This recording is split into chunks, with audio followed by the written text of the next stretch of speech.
There was a great revival in the Hebrides in the early 1900s. Began to moved up to the pleading for it into the 40s. Maybe we could say it topped out in the early 50s. Two old women, one was 84 years old and one was 82 years old. One was blind and one was humped over so badly with spinal stenosis, just arched over. But they had passion for revival. They wanted God to work. This is what happened. They couldn't even get out to the church to pray. They couldn't even get out to the church to worship.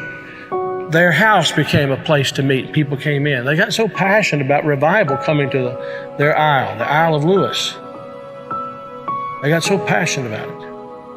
They confronted the preacher and wanted to know if he was thoroughly right with God. And they prayed and prayed and prayed. And they'd seen the Lord, they said, with the church filled up and God blessing, a great overflow. And the fire of God struck that tiny little obscure place off the coast of Scotland. And when it happened, there was a young teenage boy that got saved in it. His name was Donald. And the preacher became so dependent upon Donald and so close to Donald, he would ask him to lead in public prayers and help him with the meetings, and he did. Oh, how God worked. People began to hear about it, and the revival fire spread. It spread. And God blessed in a great way. Those two old women, the kind of people don't want in a church anymore. And from that same island, there was a young girl who was a cousin to Donald Smith, who immigrated to America. Her name was Mary Ann Smith McLeod. She came to America in 1936. She met a man named Fred, and they were married. They fell in love. They were married.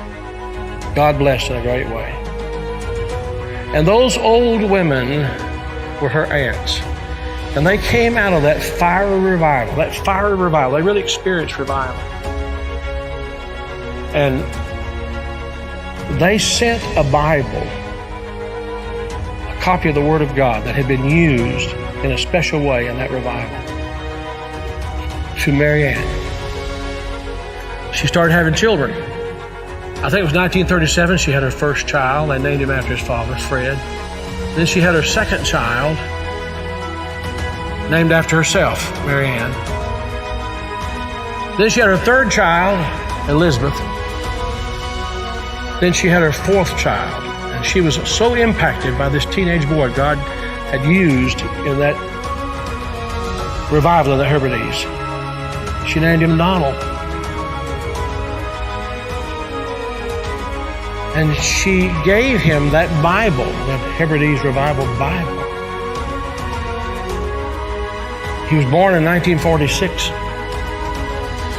He's now the 45th President of the United States.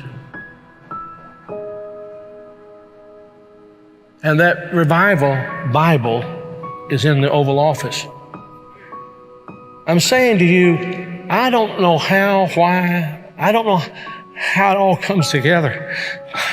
But I believe God is putting some things together to give us just a window.